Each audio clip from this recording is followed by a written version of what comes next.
좋은 날입니다. 다 같이 우리 하나님 앞에 사도신경으로 우리의 신앙을 고백하겠습니다.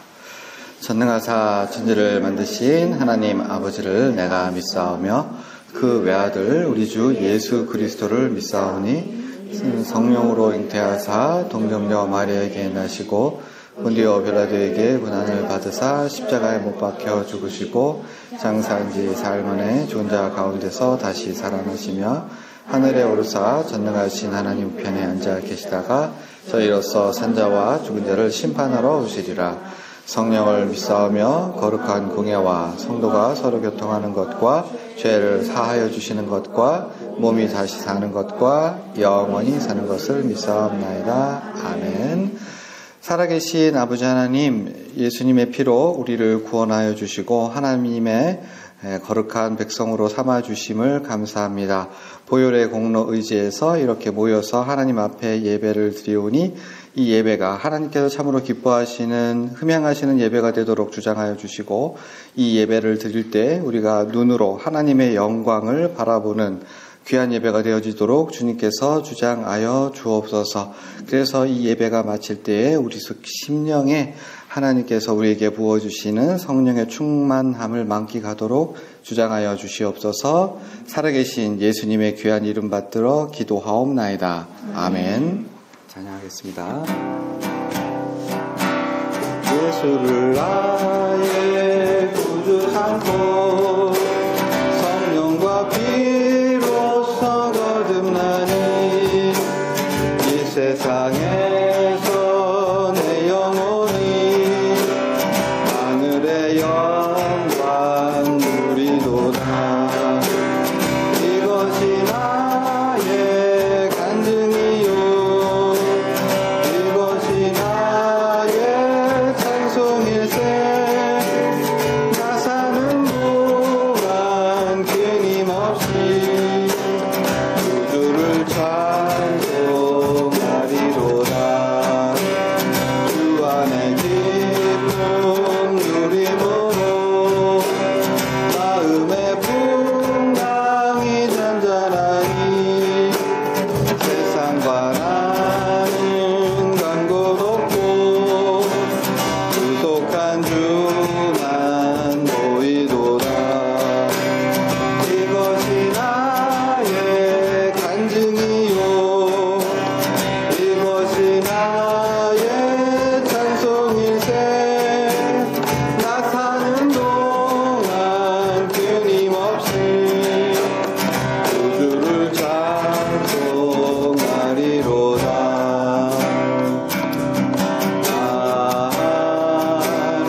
같이 은혜를 나눌 하나님 말씀은 베드로후서 1장 19절 한 절 되겠습니다. 또 우리에게는 더 확실한 예언이 있어 어두운 데를 비추는 등불과 같으니 날이 새어 샛별이 너희 마음에 떠오르기까지 너희가 이것을 주의하는 것이 옳으니라. 아멘. 예수님께서는 베드로에게 이제 육신의 장막에서 벗어날 일이 얼마 남지 않았다는 것을 고지하셨습니다. 베드로야, 너 이제 그만하고 그동안 수고 많이 했어. 정리하고 이제 올라와야지. 그렇게 말씀을 하신 거예요. 베드로가 예수님께서 알려주신 대로 그 육신의 장막에서 벗어날 일이 얼마 남지 않았음을 듣고 이런 생각 저런 생각 많은 생각이 들었겠죠. 그렇게 해서 남긴 것이 바로 베드로 후서입니다. 베드로 후서는 일종의 베드로의 유언과 같이 생각하시면 되는데, 그러니까 베드로가 이렇게 쓴 거죠. 내가 이제 여러분을 떠나서 하늘나라로 갑니다. 내가 떠나간 다음에도 여러분들이 잊지 않고 두고두고 생각했으면, 기억했으면 할 것이 있는데 바로 이것입니다 라고 해서 베드로 후서를 남겼는데, 이 베드로 후서 3장으로 된 베드로 후서의 내용을 제가 한 문장으로 요약해서 말씀드릴 수 있어요. 이렇게 요약 가능합니다. 진리를 붙들어 살면서 거짓의 사람들에게 휘둘리지 말라. 내지는 거짓의 사람들에게 휘둘리지 말고 오직 진리를 붙들어 살아라. 이렇게 단 한 문장으로 요약할 수 있는데 좀 진부한 느낌으로 다가오지 않아요? 이 지당하고 극히 지당한 말씀을 풀어서 생각해 볼 거예요. 먼저 베드로가 뭐라고요? 거짓의 사람들에게 속지 말라라고 했는데 그건 두 가지 종류의 사람들을 이야기하고 있어요. 베드로 후서에서. 첫 번째는 거짓 교역자들에 관한 겁니다. 너희들 거짓 교역자들에게 속아서 이용당하지 말아야 한다. 베드로가 예수님 직접 본 사람이고 그리고 처음으로 사도 오순절날 설교를 했던 사람이고 아주 핵심적인 예수님의 수제자가 아닙니까? 그런데 베드로가 이후로 교회가 커가고 복음이 전해지면서 뭘 봤어요? 거짓 교역자들에게 속아서 인생을, 노력을, 시간을 허비하는 많은 사람들을 보고 너무너무 속상하고 답답했던 것 같습니다. 베드로 후서 2장 3절에 보면 이 거짓 교역자들에 대해서 이렇게 얘기를 해요.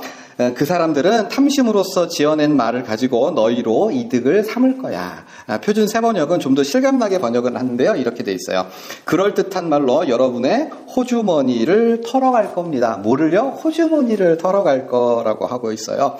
그럴듯한 말로 이렇게 표현을 했으니까 말도 안 되는 소리 하는 것이 아니라 들을 때는 진짜 괜찮은 말이구나. 이거 진짜 하나님 기뻐하시겠구나. 하나님 좋아하시겠네. 하나님 뜻이네. 라고 들리는 말을 가지고 그걸 가지고 실제로는 자기들의 이득을 삼는다. 자기 호주머니를 털어간다. 이렇게 말하고 있으니까 하나님께서는 조금 더 좋아하시지도 기뻐하시지도 너희 참 고생이 많다라고 칭찬하실 것이 아니라 야, 왜 그랬어? 왜 속았니? 바보냐? 라고 책망하실 일이 되어진다. 너희가 왜 내가 너희에게 준 그 능력 그리고 너희에게 주어진 시간, 마음, 정성, 노력과 재물을 왜 허비했니? 라고 책망을 들을 것이다 라고 얘기를 하는 거죠. 거짓 교역자에게 속아서 이용당하는 일은 그래도 내가 예수님의 이름으로 한 거니까 그 정상 참작해 주시지 않을까? 아니요. 하나님은 뭐라고요? 경고하신 거죠. 구약으로부터 신약 수많은 글을 통해서 결코 거짓 선지자, 거짓 예언자, 거짓 교역자들에게 속으면 안 돼. 너희가 속지 않는 것이 내가 너희에게 맡긴 사명이라고 말씀하시는 거예요. 그리고 두 번째는 그러니까 첫 번째는 거짓 교역자에게 속지 말라고 했고 두 번째 속지 말아야 할 사람들은 2장 3장에 걸쳐서 나오는데 예수님의 구원하심을 조롱하는 사람들에 관한 겁니다. 예수님이 언제 오시겠니? 예수님 안 오셔. 예수님 오셨어. 무슨 하나님이 세상을 창조하셨니? 눈에 보이는 그대로지 라고 하면서 예수님께서 오신다는 말은 거짓말이고 지옥도 없고 천국도 없고 그러니까 이 땅 가운데서 욕망에 충실해서 그래 교회를 다녀도 좀 대충 다니고 그냥 흉내만 내면 되는 거지 그까짓 그렇게 대단한 거 있다고 그냥 주어진 현실을 네 자신이 원하고 좋아하고 기뻐하는 것 중심으로 너의 본능에 충실하게 살라. 하나님이고 예수님이고 다 필요 없고 너의 실속 챙겨 살라라고 하는 이 사람들에게 너의 마음이 빼앗겨서 이렇게 갔다가 저렇게 갔다가 흔들리지 말라고. 이렇게 헌신하는 게 남들은 다 그렇게 편하게 사는데 라고 하는 우리 속에 마음이 들 수도 있는데 왜? 안 그렇게 사는 사람들 너무 잘 사니까. 그런데 그런 거에 흔들리지 말거라고 이제 우리에게 권면하고 있어요. 그러니까 베드로가 말하는 거짓의 사람들은 두 종류. 세속적인 사람들 그리고 교역자들, 거짓의 교역자들. 다르게 말을 하면 탐욕의 교역자들과 탐욕의 현실주의자들에게 그들 때문에 너희의 마음이 흔들리거나 속지 말라. 너희의 인생이 흔들려서는 안 된다라고 이야기를 하는 것이고, 그리고 그걸 뒤집어서 생각해보면 그러한 속임수에 사단의 괴기에 속지 않는 방법으로 주어진 것이 진리를 붙들어서 살라는 겁니다. 진리를 붙들어서 살면 결코 속지 않을 거고 속지 않는 인생은 진리를 붙들어서 사는 거다라고 이렇게 환원해서 이야기할 수 있는데, 그러면 과연 우리가 어떻게 진리를 붙들고 살 것이냐에 대한 해답으로서 오늘 본문을 다 같이 읽어볼게요. 그 해답이에요. 이렇게 되어 있죠. 같이 한번 읽어볼까요? 또 우리에게는 더 확실한 예언이 있어 어두운 데를 비추는 등불과 같으니 날이 새어 샛별이 너희 마음에 떠오르기까지 너희가 이것을 주의하는 것이 옳으니라. 아멘. 사도 베드로가 여기서 진리의 상징으로 두 가지 표상, 은유를 사용하고 있죠. 첫 번째는 등불이고 두 번째는 샛별입니다. 그리고 특별히 샛별은 그 샛별이 우리의 마음속에 새벽에 그 샛별이 떠오르는 것처럼 너희 마음에 떠오르게 하라고 하고 있는데, 이 말 전에 베드로가 자기가 친히 예수님과 겪었던 일화를 소개하고 있어요. 그 시절은 언제냐면 예수님께서 제자들과 함께 동거동락하던 시절이에요. 같이 밥 먹고 같이 배고프고 같이 춥고 같이 비 맞고 그렇게 고생하던 시절에 예수님께서는 베드로, 야고보, 요한 세 제자를 따로 챙기셨습니다. 그래놓고 너희들 나와 함께 등산 가자. 그래서 높은 산으로 올라가셨어요. 그리고 높은 산에 올라가셔서 그들 앞에서 용모가 변화하셨습니다. 얼굴이 빛처럼 빛나고 때가 꼬질꼬질했던 옷들이 세상 그 무엇으로도 그렇게 깨끗하고 희게 할 수 없을 만큼 옷에서 영광의 빛이 환하게 비쳤고, 그뿐만 아니라 하늘에서 음성이 들렸는데 예수님, 그러니까 이는 곧 내 사랑하는 자요 내가 기뻐하는 자라, 이렇게 음성이 들렸어요. 바로 그제서야 지금까지 베드로, 야고보, 요한 그리고 12제자들 늘 예수님과 함께 있고 예수님과 함께 말을 듣고 같이 밥 먹고 이제 화장실도 가고 세수도 하고 그러면서 예수님께서 어느 정도 어떻게 됐을까요? 좀 편안해진 거죠. 예수님, 나와 함께 하시는 분.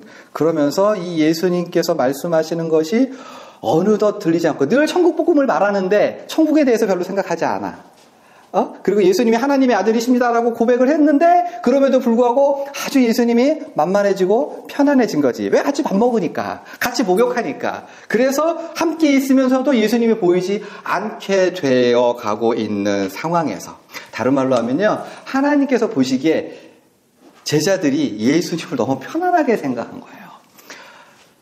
예수님은 그런 대접을 받을 게 아니에요. 하나님 보시기에 불만이 있으셨던 거예요. 그래서 뭐라고 하세요?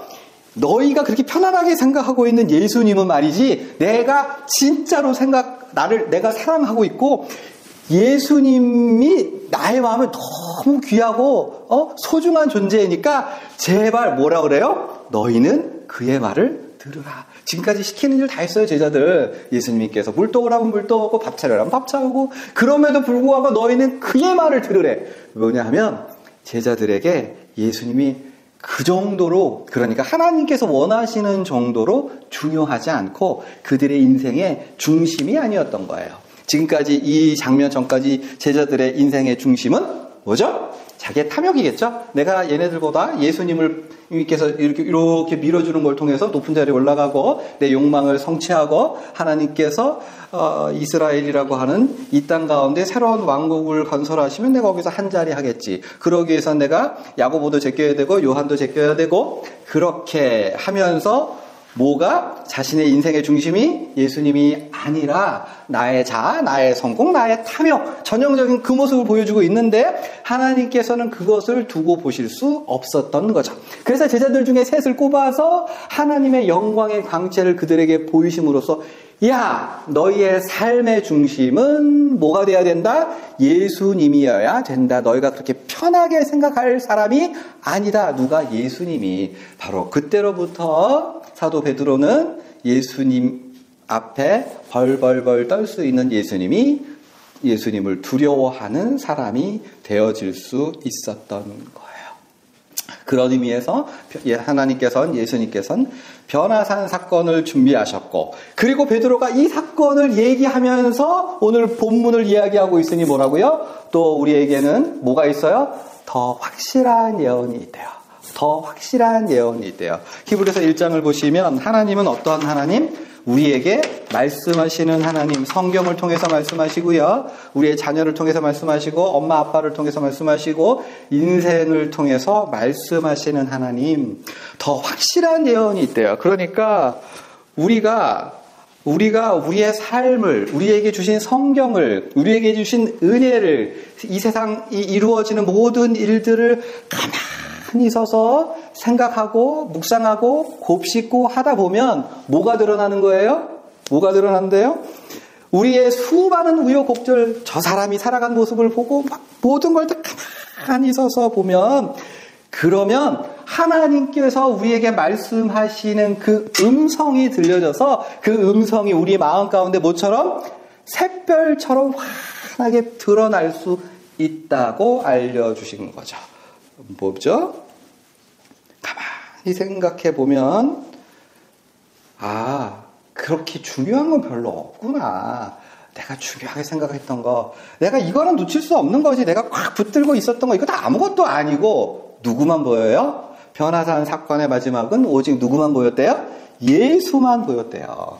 이전까지 예수님과 함께 있어도 예수님이 안 보였는데 변화산 사건을 경험하고 나니까 그 순간 예수만 보이게 되듯이, 그것보다 더 확실한 건 너희 인생 전체를 가만히 들여다보면 그 속에 누구만 남을 거야? 예수 외에 아무것도 보이지 않는, 그래서 인생이 환하게 비쳐 보이는 확신을 가지고 살아갈 수 있게 된다. 예수님 외에 중요한 건 아무것도 없구나. 이것이 바로 사랑하는 여러분, 베드로의 유언 되겠습니다. 설교를 정리합니다. 베드로는요, 1년 365일 예수님과 늘 함께하면서 말씀을 듣고 시키는 일을 했음에도 불구하고 변화산 사건을 통해서 예수님이 나의 주변인이 아니라 나의 삶의 중심이었구나를 체험하게 되었던 거죠. 예수님께서는 형체를 변화하시고 제발 예수님 말을 좀 잘 들으라는 하나님의 책망에 가까운 말씀을 들었던 거죠. 왜요? 저들 마음에 예수님이 그렇게 중요한 자리를 차지하지 못했기 때문에. 이 베드로의 체험보다 더 확실한 예언이, 우리 하나님께서 우리의 인생을 통해서 말씀하시는 더 확실한 예언이 주어졌는데, 아멘이실까요? 아멘이실까요? 멈추어서서, 사랑하는 여러분, 멈추어서서 가만히 생각해 보실까요? 가만히 서서, 가만히 앉아서, 가만히 누워서 나에게 인생에 있었던 일, 이러한 사람을 만나고 저러한 사람을 만나고, 그래서 내 인생이 이렇게 꼬이고 저렇게 풀리고 여기에 이렇게 있게 된 것까지 무엇이 그렇게 중요했고 하나님께서 나에게 어떤 분이셨는가를 생각해 보면 결국 우리가 만날 우리 인생의 샛별처럼 떠오를 진리의 사실은 예수님만이 귀하고 예수님만이 우리의 삶의 중심이다. 예수 외에 다른 것도 필요한 것은 없다라는 결론에 이를 것이다고 하는 것입니다. 우리 예수님만 우리 눈앞에 보일 수 있는 저와 여러분 되기를 소망합니다. 기도하시죠.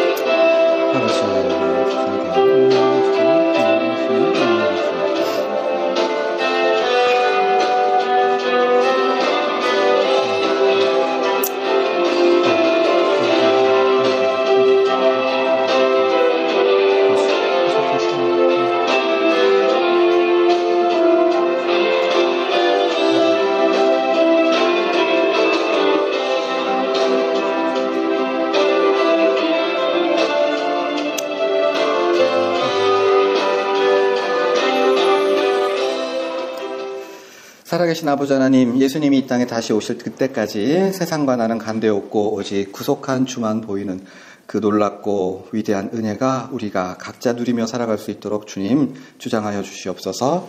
감사드리며 살아계신 예수님의 이름 받들어 기도하옵나이다. 아멘. 하늘에 계신 우리 아버지여, 이름이 거룩히 여김을 받으시오며 나라가 임하시오며 뜻이 하늘에서 이루어진 것 같이 땅에서도 이루어지이다. 오늘 우리에게 영할 양식을 주시옵고 우리가 우리에게 죄 지은 자를 사하여 준 것 같이 우리의 죄를 사하여 주시옵고 우리를 시험에 들게 하지 마시옵고 다만 악에서 구하시옵소서. 나라와 권세와 영광이 아버지께 영원히 쌓옵나이다. 아멘. 아멘.